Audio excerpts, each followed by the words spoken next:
Yeshayahu, Isaiah, Part 10. Woe to those making unrighteous decrees, and writers who have prescribed toil, to keep the needy back from right ruling, and to take what is right from the poor of my people, that widows become their prey, and orphans their plunder. What shall you do in the day of visitation, and in the ruin which comes from afar? To whom would you run for help? And where would you leave your wealth? Without me they shall bow down among the prisoners, and fall among the slain. With all this his displeasure has not turned back, and his hand is still stretched out. Woe to Ashur, the rod of my displeasure, and the staff in whose hand is my displeasure. Against a defiled nation I send him, and against the people of my wrath I command him to seize the spoil, to take the prey, and to tread them down like the mud of the streets. But he does not intend so, nor does his heart think so, for it is in his heart to destroy and cut off not a few nations. For he says, are not my princes sovereigns? Is not Calno like Carchemish? Is not Hamath like Arpad? Is not Shemaron like Damasek? As my hand has found the reins of the idols, whose carved images excelled those of Yerushalayim and Shemaron, as I have done to Shemaron and her idols, do I not do also to Yerushalayim and her idols?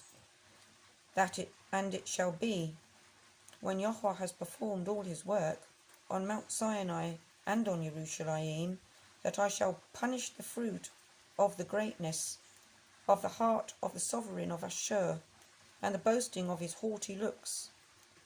For he has said, by the power of my hand I have done it, and by my wisdom, for I have been clever, and I remove the boundaries of my people, and have robbed their treasuries, and I put down the inhabitants like a strong one.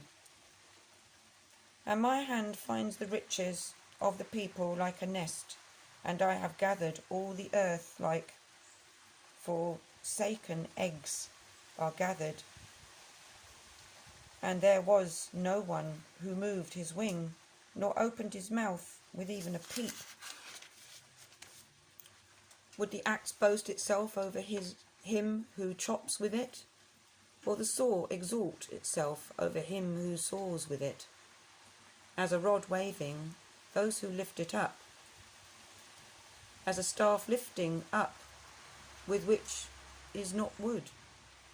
Therefore the Yahuwah of hosts sends leanness among his fat ones, and under his esteem he kindles a burning like the burning of a fire, and the light of Israel shall be for a fire, and his Qodesh one for a flame, and it shall burn and devour his weeds, and his thorn bushes in one day, and consume the esteem of his forest, and of his fertile field, both life and flesh.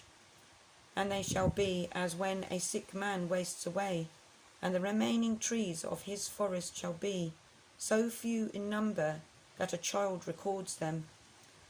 And in that day it shall be that the remnant of Israel and those who have escaped of the house of Yaakov never again lean upon him who smote them, but shall lean upon Yahuwah, the Qodesh one of Israel in truth.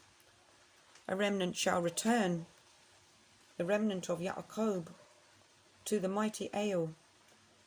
For though your people, O Israel, be as the sand of the sea, yet a remnant of them shall return, a decisive end overflowing with righteousness. For the Yahuwah of hosts is making a complete end, as decided in the midst of all the earth. Therefore, thus said the Yahuwah of hosts, my people who dwell in Sion, be not afraid of Ashur, who beats you with a rod and lifts up his staff against you in the way of Mitzrayim, in the way of Egypt. For yet a little while, and the displeasure shall be completed, and my displeasure be their destruction. And Yahweh of hosts stirs up a lash for him as the smiting of Midian at the rock of Oreb. And as his rod was on the sea, so shall he lift it up in the way of Mitzrayim.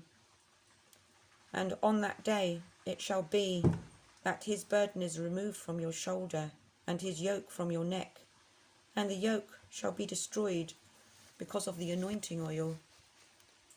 He has come upon Ayath, he has passed Migron. At Michmash he stored his supplies.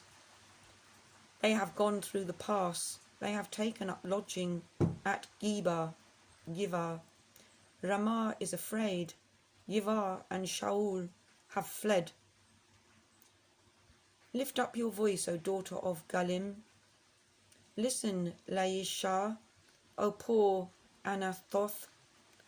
Madmenah has fled, the inhabitants of Yibim sought refuge. But he remains at Nob.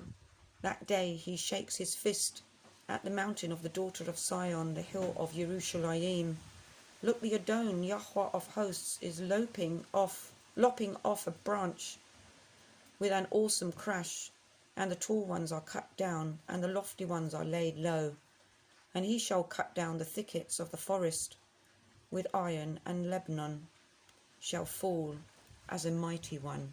Amen.